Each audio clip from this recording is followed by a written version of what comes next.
আসসালামু আলাইকুম, মোহসেনা শাওন আপনাদের সবাইকে আমন্ত্রণ জানাচ্ছি এনটিভির দুপুরের খবরে। ক্রাউন সিমেন্ট শিরোনাম দেখছিলেন, এবার পুরো খবর। ভোক্তা পর্যায়ে সব ধরনের জ্বালানি তেলের দাম বাড়ানোর পরও গ্রাহক ভোগান্তি খুব একটা কমেনি। আজও লম্বা লাইনে দাঁড়িয়ে তেল নিতে হচ্ছে যানবাহন চালকদের। এদিকে তেলের দাম বাড়ানোর সিদ্ধান্তে মিশ্র প্রতিক্রিয়া জানিয়েছেন ভোক্তারা। আরও জানাচ্ছেন HM মেহেদী হাসান। দাম বাড়ানোর পরও জ্বালানি পরিস্থিতির তেমন হেরফের দেখা যায়নি। রাজধানীর বিভিন্ন ফিলিং স্টেশনে গাড়ির তেলের জন্য এখনও লম্বা লাইনে অপেক্ষা করতে হচ্ছে ঘন্টার পর ঘন্টা। ঠিকমতো তেল না পাওয়ার ভোগান্তির সাথে নতুন করে সরকারের দাম বাড়ানোর সিদ্ধান্ত আরও বিপাকে ফেলেছে মধ্যবিত্ত ও নিম্ন মধ্যবিত্তদের। এই যে হঠাৎ তেলের এমনি অভাব, তেল নাই, আবার দাম বাড়ছে, এটা তো সমস্যা। প্রায় রাত 4টা 3:30 থেকে লাইনে আসি। আমরা চাই হচ্ছে এই লাইনটা কমে আসুক, যাতে এই ভোগান্তিটা কমে। গত রাতে 9টা বাজে আদি সুপার মার্কেটে ওখানে লাইন দিয়েছে মসজিদের সামনে, তারপরে এই কষ্ট। এটা যদি সমন্বয়টা আগে করা হইতো তাহলে হয়তো বা এত প্যানিক বাইংটা থাকতো না।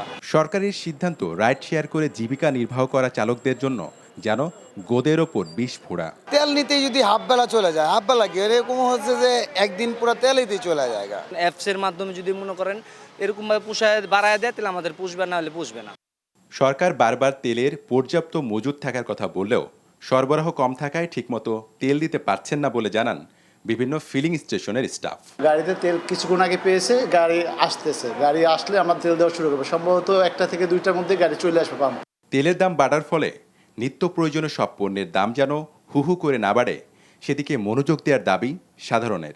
আমাদের জীবন তো এমনিই যায় অবস্থা, বুঝছেন। আর এই অবস্থা যদি আরো তেলের দাম বাড়ে, তাহলে তো মনে করেন আমাদের ওয়ালে পিঠ থেকে যাবে। সরকার যেন সকল কিছু নিয়ন্ত্রণে রাখে। এদিকে তেলের দাম বাড়ায় বাড়বে পরিবহন ভাড়া। শিগগিরই নতুন ভাড়ার সিদ্ধান্ত নিতে সরকারের সাথে বসবে বাস মালিকেরা। আজকের মধ্যেই হয়তো মন্ত্রণালয়ে যাবেন, আমি যতটুকু জানি আলোচনা করবেন, যাতে এটা একটা অবস্থানে আসতে হবে। তার কারণ ভাড়া তো 15 টাকা করে বাড়ছে, পার লিটার 15 টাকা বাড়ছে, অনেক ব্যবধান। HM মেহেদী হাসান, NTV নিউজ, ঢাকা। হাম সংক্রমণে নাকাল পুরো দেশ। পাল্লা দিয়ে বাড়ছে রোগীর সংখ্যা। সবচেয়ে বেশি সংক্রমণ বেড়েছে ঢাকা বিভাগে। আজও হামের উপসর্গ নিয়ে মৃত্যু হয়েছে 4 শিশুর। হাসপাতালগুলোতে যেসব রোগীরা ভর্তি হচ্ছে তাদের কেউই হামের টিকা নেয়নি। অভিভাবকরাও জানালেন সচেতনতার অভাবেই এমন পরিস্থিতি। নাজিবুর রহমানের রিপোর্ট। তীব্র জ্বর, কাশি আর শ্বাসকষ্ট নিয়ে হাসপাতালের বিছানায় কাতরাচ্ছে অসংখ্য শিশু। নগরীর বেশিরভাগ সরকারি হাসপাতালেই এমন হাম আক্রান্ত রোগীর ভিড়, সাথে অভিভাবকদের উৎকণ্ঠাও বাড়ছে। যেসব শিশু হাসপাতালে আসছে তাদের কেউই হামের টিকা নেয়নি। টিকা দেওয়া ছিল না, টিকা দেওয়া থাকলে তো এটি উঠতই নেই। টিকা দিচ্ছি, একটা টিকা দেওয়া হয় নাই। শুরুতে তো চাকরি করছিলাম, আর দেওয়া হয় না, ক্যালকুলিনে দেওয়া হয় না। 3 দিন জ্বর থাকার পর আমরা সাধারণ ট্রিটমেন্ট নিচ্ছি। ট্রিটমেন্ট নেওয়ার পরে জ্বর থামে, আবার আসার পরে 4র্থ দিনের দিন দেখি গেঞ্জি খোলার পর দেখি শরীরের মধ্যে গোটা গোটা উঠে গেছে। তখনই আমরা ভাবলাম যে এগুলো হাম। স্বাস্থ্য অধিদপ্তরের তথ্য মতে গেল 1 মাসে মোট মৃত্যু 200-রও বেশি। হাসপাতালে এসেছে 14,000-এর বেশি রোগী। অন্যান্য জেলা থেকে ঢাকায় রোগীর চাপ বেশি। পুরো বাংলাদেশ থেকে আমাদের কাছে হামের রোগী রেফার করা হচ্ছে। আমরা মেনলি রেফার রোগীগুলি বেশি পাচ্ছি বাংলাদেশ বিভিন্ন জায়গা থেকে, এবং ঢাকার আশেপাশে বিভিন্ন জায়গা থেকে। সবচেয়ে বেশি আসলে ঢাকা ডিভিশন থেকেই আমরা পাচ্ছি। 400-র উপরে রোগী ভর্তি আছেন। তাদের মাঝে জটিল রোগী হচ্ছে প্রায় 50 জনের কাছাকাছি জটিল রোগী, একটু ক্রিটিক্যাল রোগী আমাদের এখানে ভর্তি আছেন। গেল সপ্তাহে দেশের 4 সিটি কর্পোরেশন এলাকায় শুরু হয়েছে হামের টিকা কার্যক্রম। কাল থেকে সারা দেশে দেয়া হবে হামের টিকা। ফলে চিকিৎসকদের ধারণা 1 থেকে 1.5 মাসের মধ্যে নিয়ন্ত্রণে চলে আসতে পারে সংক্রমণ। Najibur Rahman, NTV news, Dhaka. চট্টগ্রামের আনোয়ারায় অবস্থিত দেশের একমাত্র রাষ্ট্রায়ত্ত di ammonia phosphate fertiliser company limited DAPFCL সার কারখানার উৎপাদন কার্যক্রম বন্ধ হয়ে গেছে।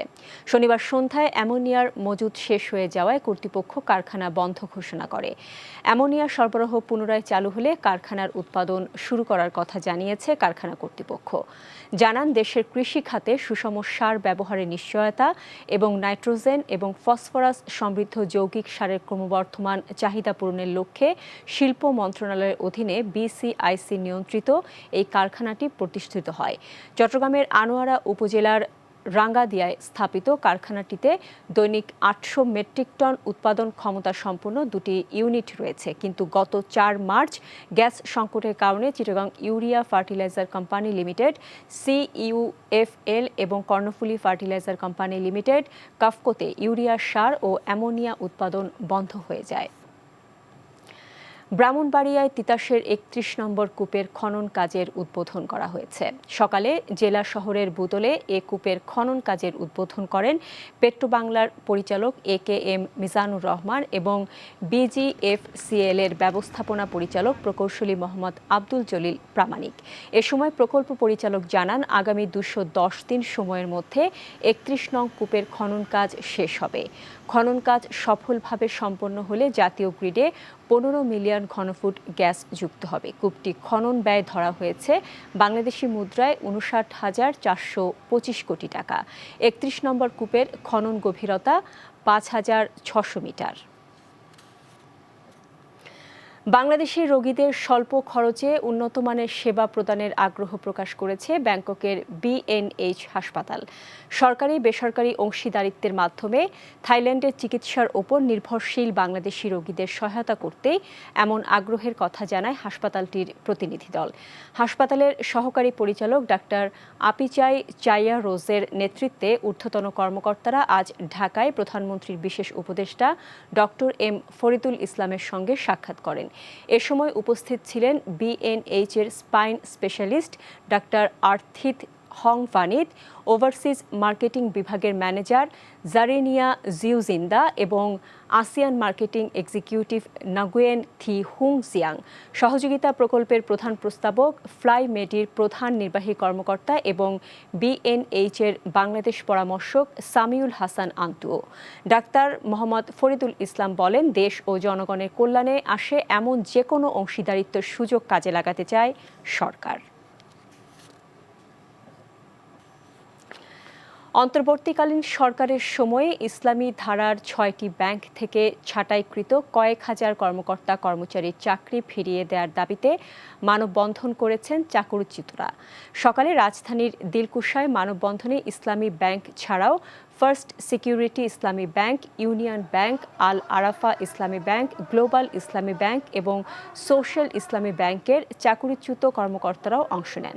তাদের দাবি, ২০২৪ সালের ৫ আগস্টের পর বিভিন্ন প্রক্রিয়ার মাধ্যমে প্রায় ১০,০০০ কর্মকর্তা কর্মচারীকে চাকরি থেকে অপসারণ করা হয়। এতে হাজারো পরিবার অনিশ্চয়তার মধ্যে পড়েছে। মানববন্ধন থেকে পরিচালনা পরিষদের পদত্যাগ ও ৪ দফা দাবি প্রধানমন্ত্রী বরাবর তুলে ধরা হয়। অবিলম্বে দাবি আদায় না হলে আরও কঠোর কর্মসূচির হুঁশিয়ারি দেন আন্দোলনকারীরা। বাংলাদেশ নিউজিল্যান্ড সিরিজ প্রসঙ্গ। ৩ ম্যাচ সিরিজে সমতায় ফেরার লক্ষ্যে দ্বিতীয় ওয়ানডেতে কাল নিউজিল্যান্ডের বিপক্ষে মাঠে নামবে বাংলাদেশ। মিরপুর স্টেডিয়ামে বেলা ১১টায় শুরু হবে ম্যাচটি। ব্যাটিং ব্যর্থতায় প্রথম ওয়ানডেতে কিউইদের কাছে হেরে বেশ চাপেই আছে স্বাগতিকরা।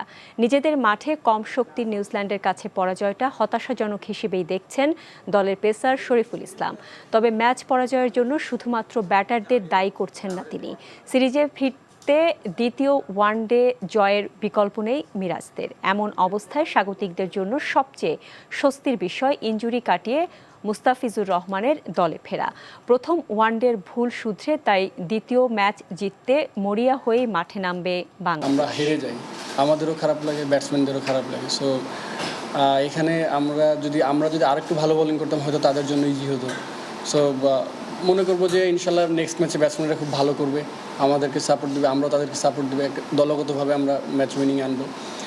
ক্রিকেট খেলা এরকম আসেই যে এক ইউনিট ভালো করে আর এক ইউনিট একটু ফেল করে। সো এটা নিয়ে আমরা